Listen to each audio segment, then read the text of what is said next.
Hi everyone, Janie here, and today I'm going to be making a really cute card using an adorable image from Little Blue Button Stamps.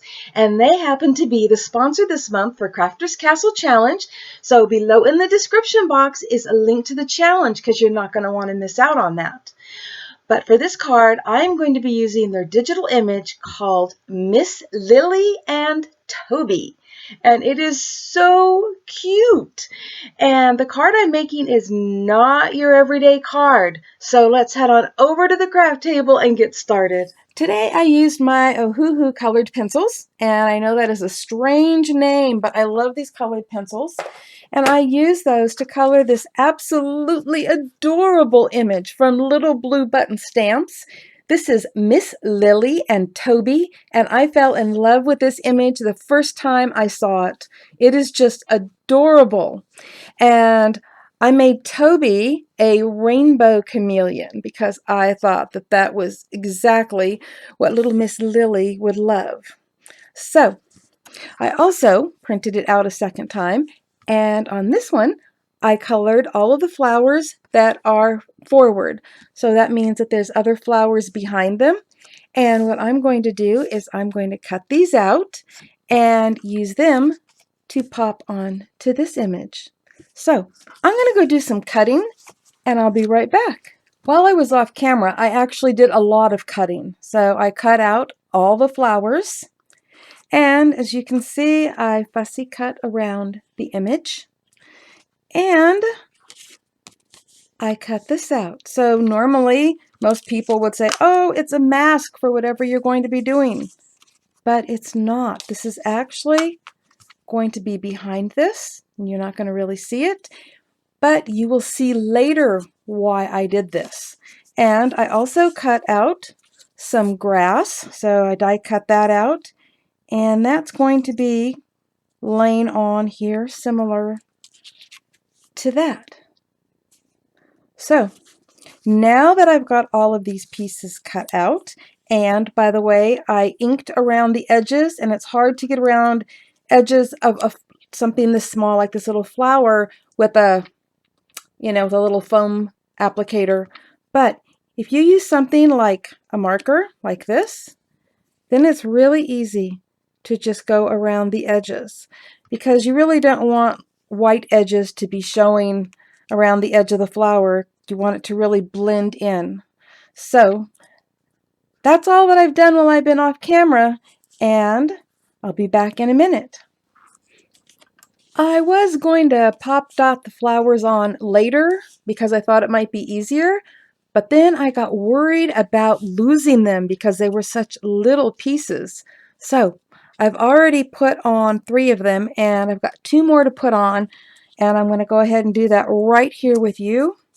So actually, let me see here. Nope. Thought I had one already out, but I didn't. So just put my little dot right here on the back of my flower and put it right over here. Let's see, which way does it go? There we go. Okay, that one's on. And for this one, I think I'm going to use a big square. So that on the back of there. And we will have that part done. Right there. Okay. There we go. Got some dimension going on there. Isn't that just adorable? Okay, now I think I'm going to save the grass to put on last. So now it's time to get on to making the rest of the card. Now I'm going to be making a sky background, and I am going to be using, I believe this is called Mermaid Lagoon. Oh, sure, it is just not going to focus. There we go. Mermaid Lagoon Distress Ink. And I've never used this before. I kind of ordered it from Amazon and thought I'd give it a try. It's supposed to help you make, like a little cloudy sky. So wish me luck, and it's okay that it's smaller because I'm going to have to trim off the edges anyway for it to fit the card. So here we go. And actually, I'm going to bring in a scrap piece of paper here really quick that has other ink all over it, just so I make sure I don't have too much on here. Okay, well here it goes.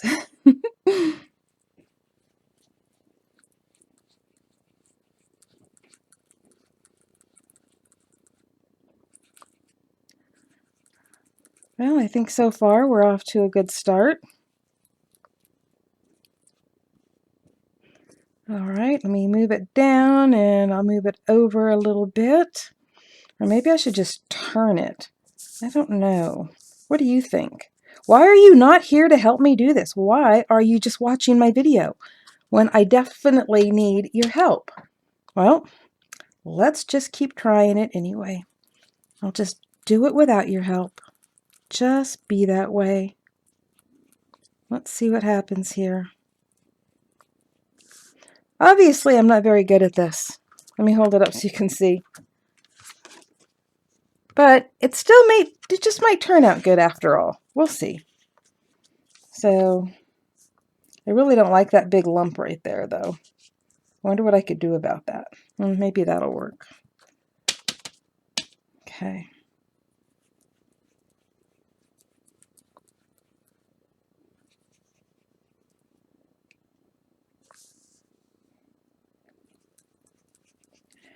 Yeah, I don't think I'm really that good at this. Seriously.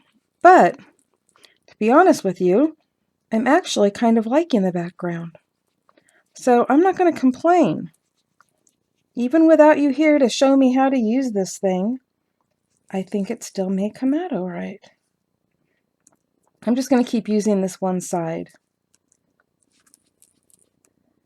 And I don't think I'm going to add any more ink either.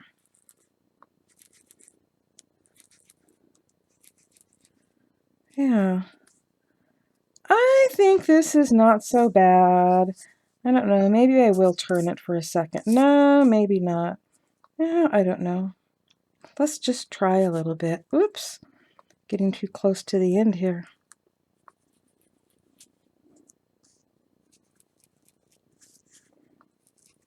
Well, there we go. Actually, I'm quite happy with how it turned out. To my surprise, since I had absolutely no clue what I was doing at all. Just wait till you see this. Just hold on a second here. Look at that. That actually came out quite pretty. Wow.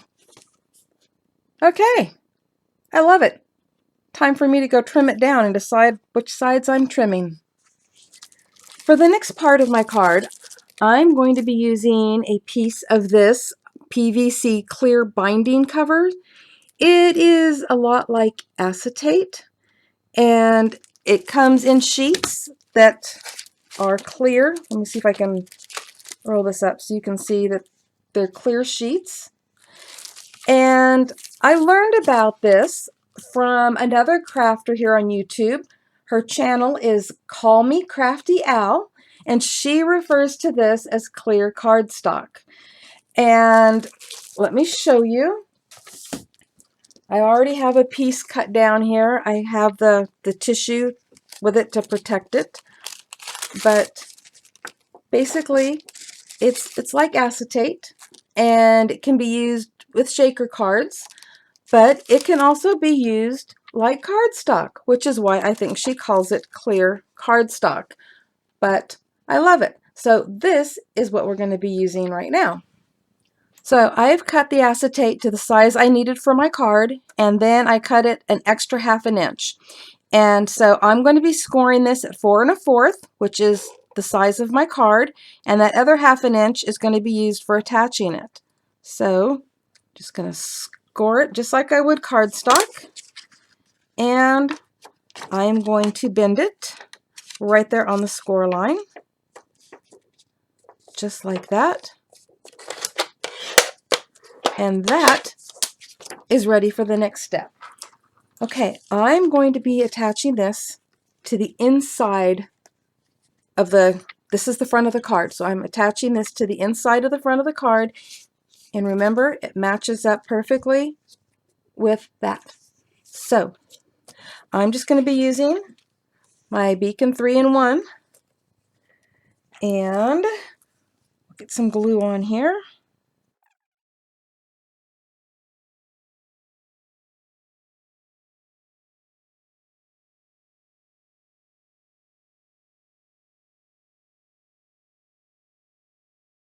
We've got that on the inside.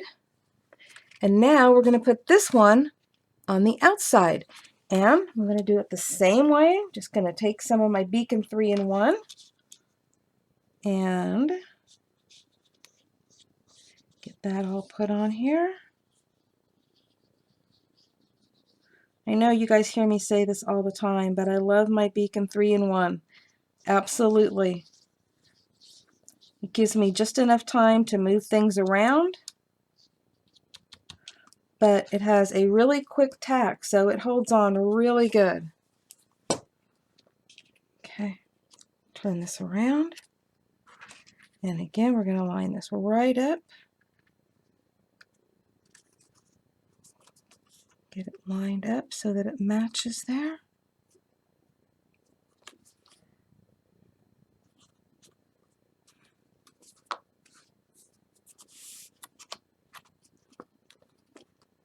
And that way you'll see this on the outside and that on the inside, and you won't see the glue showing through, because if I hadn't put a backing on it, then you would have seen the glue showing through from me gluing this on. Even if I had just used double-sided tape, you would see that. So there we go. That's all glued on nicely. And now I have the grass. Let me get that over here. Okay. And so remember, we're going to be putting grass on here just like that.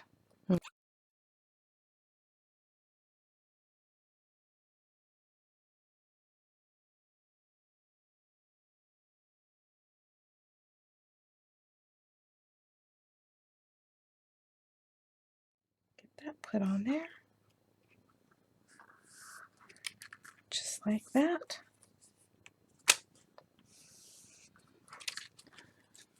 So far, perfect.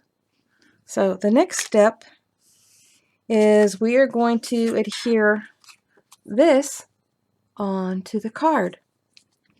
So I'm going to turn this over and make sure I have my clouds going the right direction. And what I'm going to use next is a 1/2 inch of double-sided tape.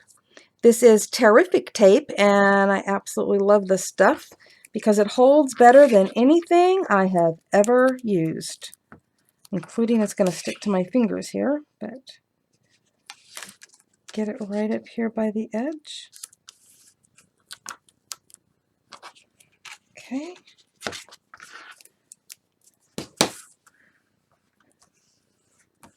Perfect. I'm going to bring this right over. Get the backing off. And now, this is the tricky part because I actually need to see what I'm doing. I may have to turn this over to do that. I'm going to slide it right up in here. Okay, wait a minute. There was a little tape sticking over the edge there. Okay, let's try this again. I'm going to slide it right up into there, all the way up to the edge. Looks like I have it lined up good, and I'm pressing it down. There's actually a little bit of tape sticking up there. Okay, now you'll see that this shows on the back, and there are ways to cover that. So you can just put another piece of cardstock all the way across the back and hide that, or you can put a decorative little trim across there to hide that, but that would be up to you. I actually haven't decided yet if I'm putting a decorative trim there or covering the whole back, but we'll probably know by the end of the video.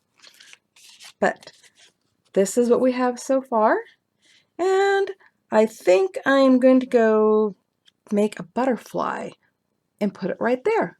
So I'll be right back. And here it is with the butterfly I added to it, and it looks like the butterfly is just flying out there in midair.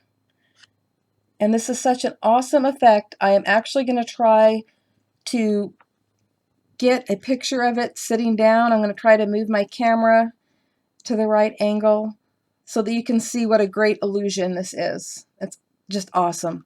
And there's room on the inside for you to write your sentiment down here and still have it hidden by the image, or you can put your sentiment on the back. And as you can see, I added some shimmer trim up here. So let me try to get you a good view of this sitting up.